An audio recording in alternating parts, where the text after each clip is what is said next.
안녕, 웃긴데 따뜻한 상담사 오따예요. 상편은 보고 오셨나요? 상편을 보고 오셔야 자기가 강박증인지 아닌지 진단이 가능하기 때문에 그걸 보고 이 치료 영상을 보시면 도움이 될 것 같습니다. 그럼 지금부터 치료 방법 5가지 공개하겠습니다. 첫 번째는 실수에 대한 두려움을 극복해야 합니다. 나 절대로 실수하면 안 돼. 내 인생에 실수는 있을 수 없어. 실수는 너무 수치스러운 거야. 이건 틀린 생각입니다. 뭐라고요? 틀렸다고요? 네, 틀렸습니다. 인정하십시오. 세상이, 지구상에 존재하는 모든 인간은요, 누구라도 크고 작은 실수를 다 합니다. 인간은 완벽하지 않은 존재예요. 그래서 실수할 수밖에 없는 존재. 그게 팩트고요. 그 팩트를 인정을 해야 합니다. 내가 아무리 날고 뛰어도 나는 실수로부터 자유로울 수 없구나. 그거예요. 그걸 인정하시면 실수에 대한 두려움을 어느 정도 극복할 수 있어요. 두 번째, 흑백 논리에서 벗어나야 합니다. 흑백 논리라는 건 뭐예요? 세상이 흑 아니면 백이야. 검정 아니면 하얀색이라는 거죠. 0 아니면 100. 성공 아니면 실패. 전부 아니면 전무. 완벽할 거 아니면 시작도 하지 마. 이분법적 사고로 세상을 바라봅니다. 근데 여러분, 이게 얼마나 인지 오류인 줄 아세요? 여러분, 0에서 100까지 가기 위해서 반드시 거쳐야 하는 숫자들이 99개나 되는데 그걸 다 싸그리 무시하겠다는 거야. 오직 100만 존재한다는 게 얼마나 웃기는 일이야. 60이 있어야 100이 있지. 80이 있어야 100이 있지. 근데 이 사람들은요, 60이나 80을 만났을 때 견디질 못해. 인생 망했어. 아니면 반대로 나는 원래 100인데 내 상황이 어쩔 수 없어서 80이 나왔어 라고 자기 자신을 머리로나마 100으로 만들어야 그나마 숨통이 트여, 이 사람들은. 그러지 마시고 그냥 60이면 60 그대로 받아들이세요. 80이면 80 그대로, 그것도 나야. 그냥 받아들이시면 돼. 그런 연습을 계속 하셔야 돼요. 처음엔 잘 안 돼요. 몇 년 걸릴 수도 있어요. 근데 자꾸 하시면 훨씬 나아집니다. 예를 들어서 이런 거죠. 무슨 보고서를 이 보고서는 쓰레기야. 아니죠. 왜 보고서가 쓰레기야? 보고서가 보고서지. 이렇게 하는 거예요. 객관적 사실 그대로. 서론하고 결론은 좀 논리에 맞지 않아서 안타까운 부분이 있는데, 솔직히 객관적으로 봤을 때 본론은 이 내용하고 이 내용은 어느 정도 쓸모가 있는 내용이다. 일리가 있잖아. 이렇게 그냥 객관적인 사실을 받아들이시고 약간 긍정적인 측면 위주로 보기 시작하셔야 돼요.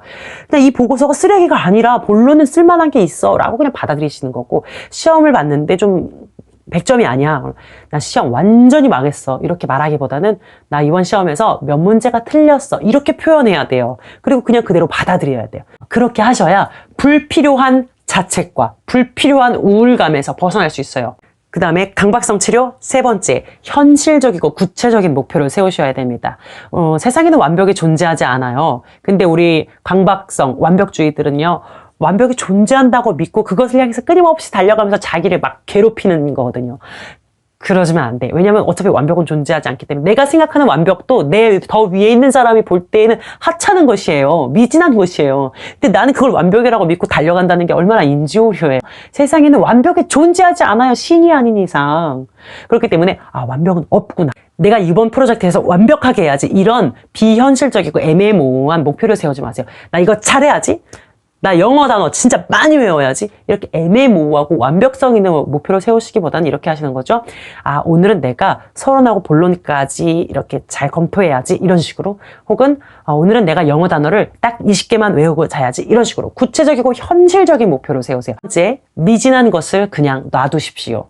강박성들은 뭐가 틀렸는지 계속 확인을 해야 돼요. 실수하지는 않을까? 이게 완벽한가? 계속 보고 또 보고 확인하고 싶은 심리, 다 불안장애거든요. 그거를요, 그냥 두는 거예요. 확인하지 않는 거예요. 내가 지금 손을 씻어야만 할 것 같아. 근데 그냥 그럴 때 안 씻는 거야. 아까 얼마 전에 씻었잖아. 안 씻는 거죠. 내가 지금 가스불을 잠궜는지 너무 불안해. 집에 가서 봐야 될 것 같아. 그래서 막 장보다 말고 집에 빨리 가서 막 확인해. 그런 거 안 하는 거죠. 가스불을 안 잠근 것 같아서 불안할 때 그냥 미진한 대로 두는 거예요. 손을 안 씻어서 막 병균이 내 몸을 타고 올라올 것 같은 느낌을 받을 때 그냥 안 씻는 거예요. 미진한 것을 미진한 대로 그냥 두는 거죠. 꼭 하얀 양말을 신어야만 하는 그런 강박들이 있어요. 그냥 회색 양말도 한번 신어보는 거예요. 이렇게 한번 자기 강박성에 도전을 해보세요. 처음에는 엄청 불편한데요. 자꾸 하시다 보면 나아져요. 그 불편함이 점점 줄어서 어느 날부터 내가 자유로워. 마지막 5번째는 반드시 뭐뭐 해야만 한다라는 그 당위성의 사고를 벌입니다. 어떻게 말해야 되는 줄 아세요? 뭐뭐 하는 게 좋다 이렇게 말해야 되는 거예요. 이렇게 하지 않으면 참 안타깝다. 이렇게 하지 않으면 참 불편하다. 이렇게 표현해야 돼요. 그래서 우리 강박들은 결코, 절대, 단연코, 절대적으로 이런 표현 웬만하면 쓰지 마시고 이렇게 하는 게 좋겠다. 이렇게 하면 참 속상하겠다. 이런 식으로 조금만 더 감정 표현을 넣어서 당위성을 부여하지 마시고 조금만 느슨하게 하시는 거죠. 여러분 만약에 내가 반드시 해야만 한다라는 일이 있는데 그 일을 하지 않았을 때는 어떻게 될까요? 어떻게 될 것 같아요? 별일 없어요. 별일 없어요. 반드시 뭐뭐 해야 한다. 나는 반드시 1등을 해야 한다. 나는 반드시 승진을 해야 한다. 그런 거 세상에 사실은 존재하지 않아요. 그렇게 되지 않았을 때 내 인생이 어느 정도로 불행해지는가? 그 불행도 다 내가 만드는 거지. 남들은 나를 그렇게 생각하지 않는데 우리 강박성들은 지각하는 걸 정말 싫어해요. 내가 지각을 하느니 차라리 결석을 한다 하고 그냥 안 나가버리거든요. 그러니까 도 아니면 모여야 돼가지고 내가 애매하게 늦느니 그냥 안 간다 이러는데 나는 절대로 지각을 하면 안 돼. 이게 아니라 지각을 하지 않으면 좋겠지. 이렇게 표현하는 거예요.